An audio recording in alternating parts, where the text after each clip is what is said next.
my pleasure to be here. That story that Matt talked about right near the end, where they had the 5-minute power play. It's a great lesson for us to learn. They had a 5-minute power play in the playoffs. They're down 2-0, no goals. They don't score in the power play. They stuck with it, tied it up with 32 seconds left, or score. They made it 2-1 with 32 seconds left, tied it up with 4 seconds left, and won in overtime. That was against my team. So it was firsthand, but it's a pleasure to be here speaking with you today. See, my topic is how to sell your game. I'm going to give a real quick bio of me and how I got to here. Born in Toronto, grew up in Western Canada, played in the WHL, turned pro, played in the NHL. And when I was playing for Detroit, we were on a flight, and I was sitting down, and Jacques Demers was our coach, and he was walking by me, and he said, "You're going to be a coach one day, aren't you, Dave?" And I said, and I had thought about it. I was 28 at the time, I think, and I'd thought about it. I said, "Yeah, I think so."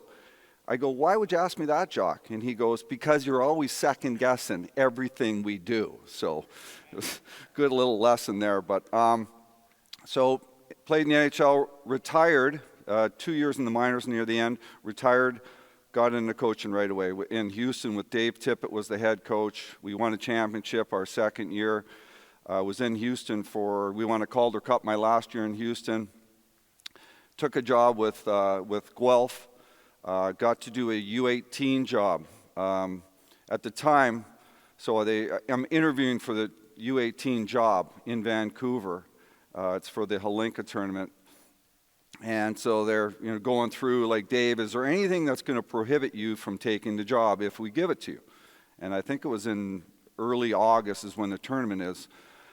And at the time, I was training for a 100-mile race, running race, Leadville 100 it's called. And I was in phenomenal shape. And I was just getting into where you're running a lot of heavy miles.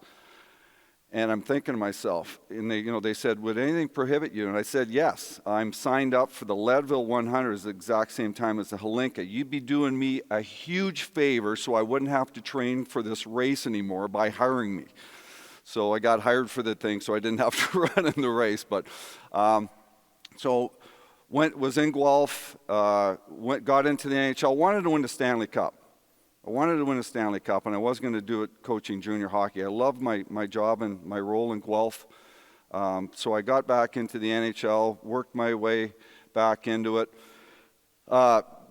Through a few teams, as you heard. I'm with San Jose, and it's 2019, and we get fired. We all get fired. Pete DeBoer got fired, I got fired. Steve Spott, who spoke here yesterday, I think, got fired. Johan Hedberg got fired.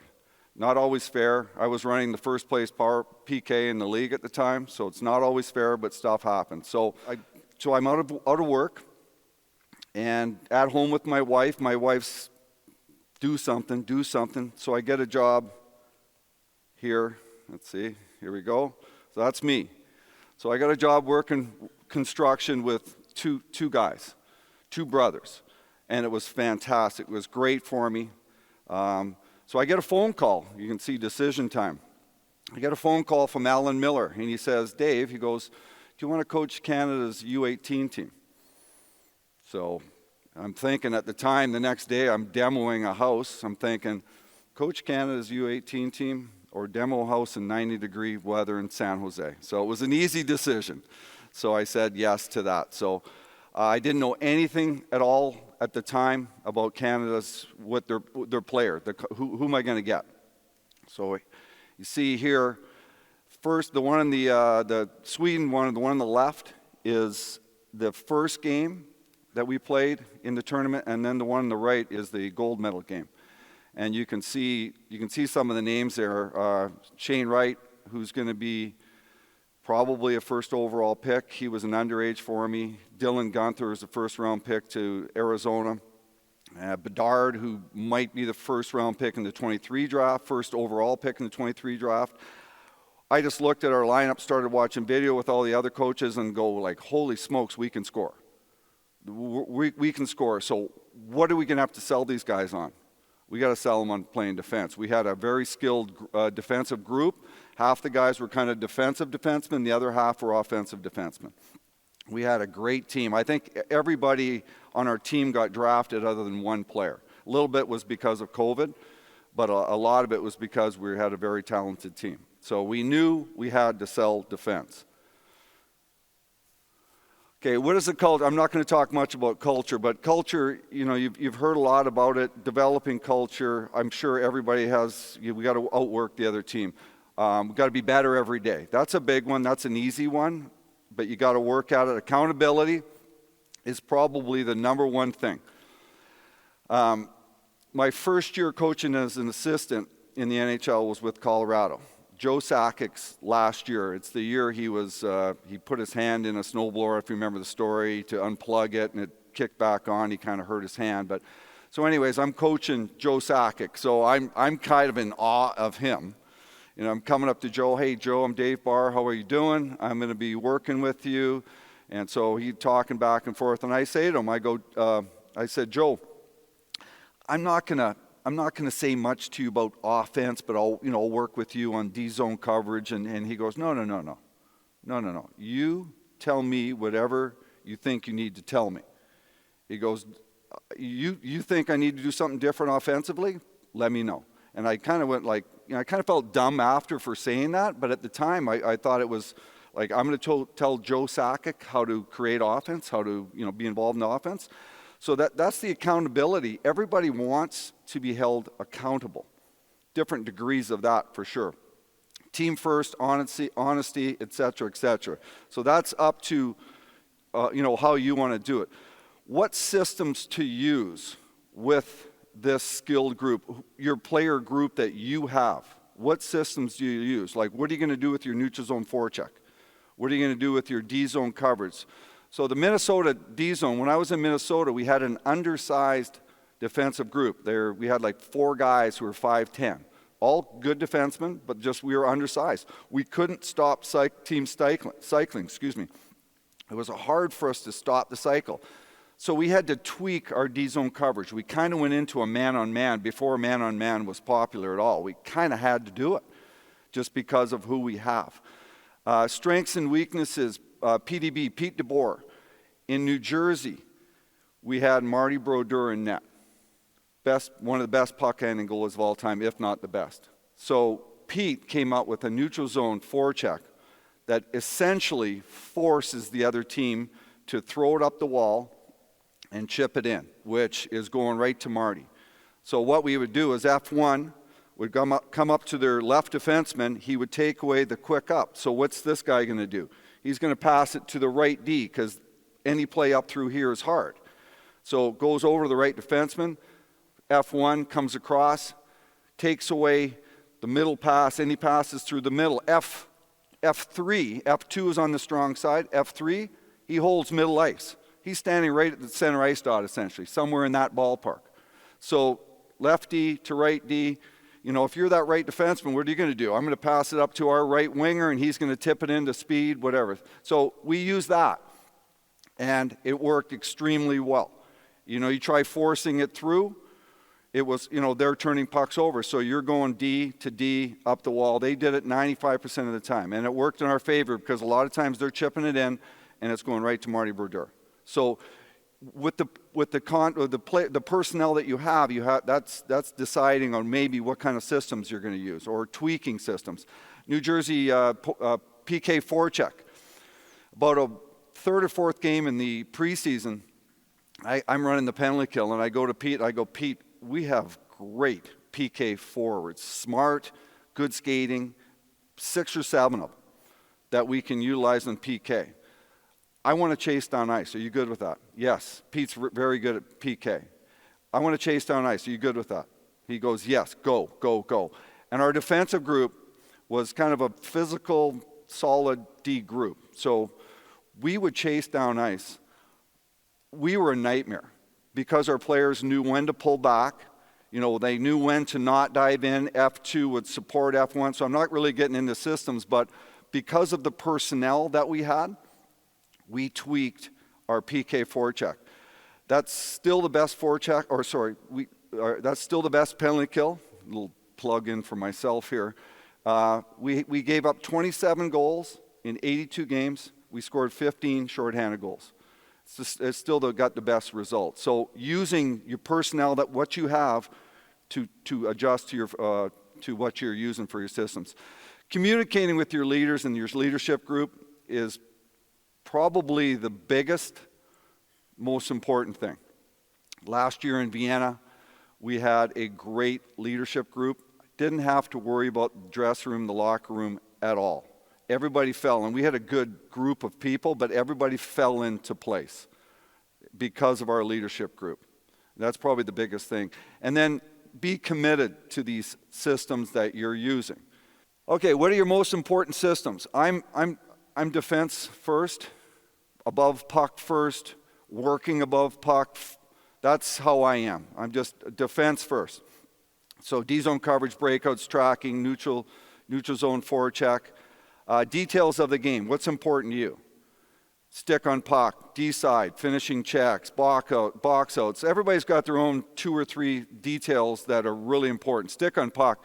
Remember when I left junior hockey and went to the NHL from Guelph to Colorado, I remember talking to my assistant coach who took over in Guelph and him saying, "Oh God, it's got to be nice not to teach stick on puck anymore." I'm like, I'm still teaching it. NHL players got their stick up here a lot of times when it should be like this, so you're all teaching the same things. But the details of the important things for you are, like with box outs. Sometimes you just don't have enough time coaching, depending what level you're coaching at. You just don't have time to touch on everything every day. You just don't, no matter what the level is. So how do you sell your systems and the details? Biggest thing is you got to believe in it yourself. You can't kind of believe in it. You're teaching neutral zone forecheck. You can't kind of believe in it. And if there's something right or wrong with it, it's always the details that you're getting right, or the details that either you're not imparting on to the players or they're just not getting it. So again, that's working with your leaders and your leadership. So after a practice, hey guys, we went over this today. Did you guys understand it? Did you understand that part of it? It's really important to talk with your leaders on that. All the coaching staff should understand the nuances. I won't say where I coach, but it was in the NHL, and after a game, we all went home or sat at their desks, and we all went through the video individually. So there's three coaches, head coach, myself, and another assistant. We never really got together and talked about it. We never really talked about it. So I didn't know what the head coach's nuances were in that forecheck there. Players would ask me on the bench, "Hey Dave, what should I do there?" I didn't really know. It's kind of a gray area. I didn't really know what he wanted me to do. So what we've done, like what I did with Pete, I talk about Pete a lot because he's a fantastic coach, is after a game, we would watch all 5-on-5 the next morning together. So when we saw a nuance, Pete, what do you think we should have done there on the forecheck? What should I have told Bob? What should I have told Bob on that? So it's really important that your whole staff knows all the nuances. If you're an assistant coach or a head coach, everybody, if it's important to you, everybody should understand all the nuances. And then communicating with the players throughout. Okay, so as you're selling your systems, your game to the players, communicate with them. And I know that's becoming a huge buzzword.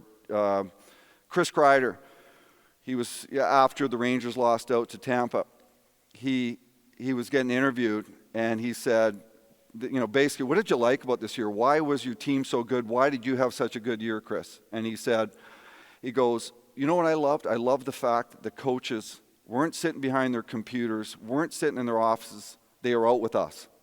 So having breakfast together, having a cup of coffee together, seeing how we were doing. Really important, the communication with your leaders and everybody, all your players. So I take the job with U18, see that we got a great staff or a great group of players. We have 10 guys that can score, 10 forwards that can score, like legitimate. The U18 team that I coached in 2007 or 8, we didn't have that. We didn't have the skill that I had this time around. So Andre Tournier, I think he's speaking later today, he was kind of my international tournament mentor. I'd only done the one, and he had done 7 or 8. So he was kind of there for me if I had any questions. So I said to him, what's the most important thing that I should do? He said, pick your 3 systems that you think are the most important. So I defensive orientated, so I went D-zone coverage, breakouts, and tracking. Tracking because it kind of encompasses a little bit of offensive zone play, usually. And then, I knew the makeup of our team. I knew we could score, so I knew I needed to sell defense to the group. So how do I do that? Shane Wright, Mason McTavish, who was 3rd overall, I think, to Anaheim, 2nd or 3rd overall, fantastic player. Shane, I didn't have to worry about defending. I don't know if anybody knows him very well or knows his game well. Fantastic two-way hockey player. Mason McTavish was a pleaser. He wanted to please you. You ask Mason to do something one time, he's going to try to do it all the time. He was able to take the information in and use it. Dylan Gunther, I think this kid is going to be a star. Arizona drafted him, I think, 9th, 10th, somewhere in there. I think he's going to be a star. He's kind of like, for people my age, Steve Larmer, a better skating Steve Larmer. He's going to be a really good player. Connor Bedard is going to be a star. Brant Clark, very offensive defenseman. He's got great patience. Adam Fox-like. He can look here, hold, and then see a guy over there. He's going to be good. So I had to hold everybody accountable, make sure everybody's committing to playing defense. So 1st line, 4th line, and I won't back it up, but that second, I think it was the second one where I showed the 2 lineups. You probably don't remember, but I looked at it. I was kind of curious when I was putting this together, and I looked at them, and you could see the change. The 1st line stayed the same, 2nd line changed, 3rd line changed, 4th. Guys were being held accountable.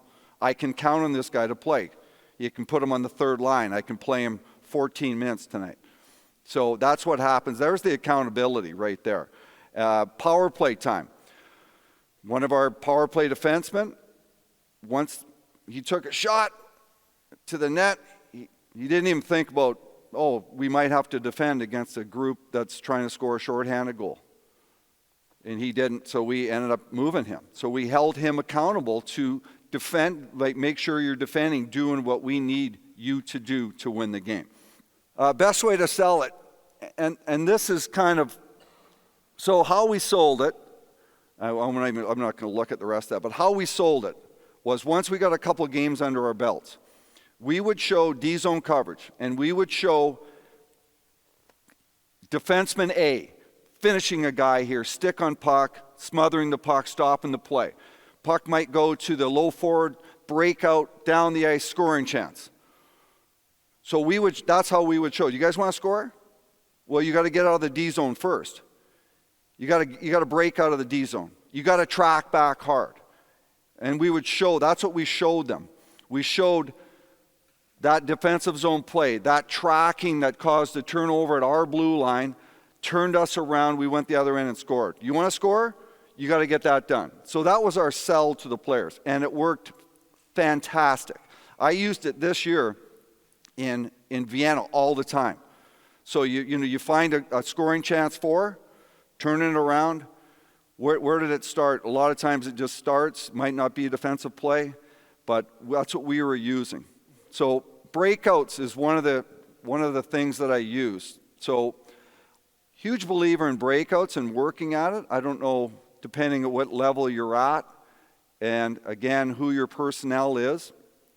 That's a huge part of getting out of your zone, getting through the neutral zone, and getting in the zone where most players like to play. I think I've coached one player, he's a fantastic kid, one player who he didn't care anything about getting points, goals, nothing, and he's gone blank in my face. I can pick, plays for the Rangers, somebody's got to help me with this, plays for the Rangers, right shot D, came from Philly. Defenseman? Who? Yes, sorry, Justin Braun. Yeah, so Justin Braun, he wanted nothing to do with offense. He didn't care about offense. He didn't want to get an assist. All he wanted to do was defend. But for the majority of the players, everybody likes to get goals, assists, and so forth. So, but breakouts, just the details of it. Getting out of your zone. There we go. Okay, so obviously Canada's in red. Defending, breakouts, working together as a group. Simple here, real simple. But we would show this video. We don't get anything out of this, but we're showing this video. And just right there, can you back up just a little bit, Mike? If we could.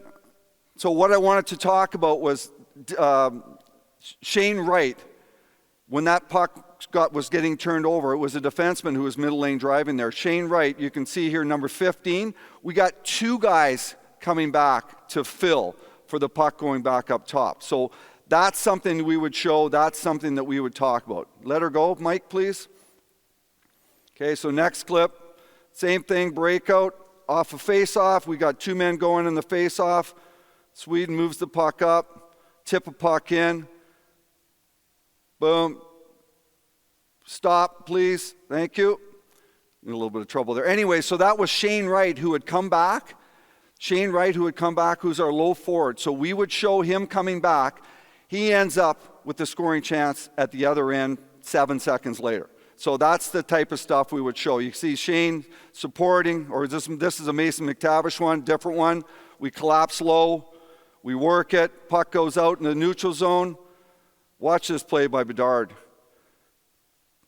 So yeah, it's just sick backhand play. What a great play there. So real well done. We would talk about that. D-zone coverage, collapsing back. Not everything's perfect. We work it out. There's Bedard with the puck again. They make a little bit of a minor mistake. Over to Stankoven, score a goal off that. So we would show and focus on the stuff that's happening in the D-zone. Really important for us. Again, D-zone coverage. Johnson, number 19, is our low forward. Good job fronting. Stick on puck.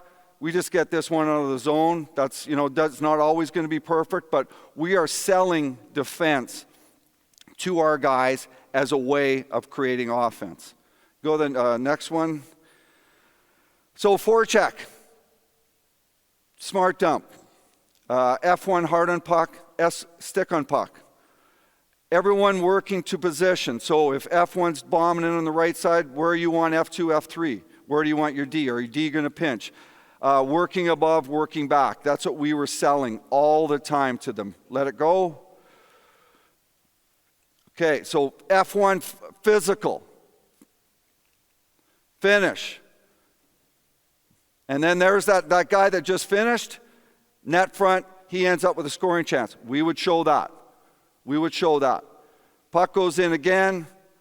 We're physical. McTavish is physical. There's our pinch. Stankoven right there. Works above. Puck to the net. Stankoven, who was working above, makes that pass across. We missed that one there. Another forecheck. Create an opportunity. Guys working in the corner on the forecheck. We end up scoring a goal off that one. That was in the the preliminary rounds. And then next one here, last one. I haven't got a lot of time. Tracking, O-zone positioning. All 5 on the same page. Where do you guys want to play? You want to play in the D zone? You want to play in the O zone? Okay, so if you want to play in the O zone, we got to work at our D zone play. So tracking, coming up here. Okay, so we flip one in, bit of a forecheck. Tracking, lift the stick there, simple. Low to high. You can see the net front, players at the net front. We end up scoring a goal off that. Bedard, that was the quarterfinal game. Another forecheck. Working above. 2 guys work above here. So we're talking about that with our guys. You can see Shane Wright, 15, just sitting there in that pocket, scoring a goal off that. So I'm out of time. So I just wanted to leave like a few things, just like that with Shane Wright, teaching a guy a little bit of offense. Because he was in a good defensive position, he had come into a good defensive position, all he has to do is step forward there like he did, and he's in a good offensive position. So it's the sell, however you want to sell it to your guys, is I went from a defensive platform, used video for it, did it all the time, and I followed it into Vienna and did the same thing in Vienna. So I think that's it. I'm running extra here, so I appreciate your attention, and I hope you guys enjoy the rest of the day, the morning and the afternoon here. It was a pleasure talking to you all.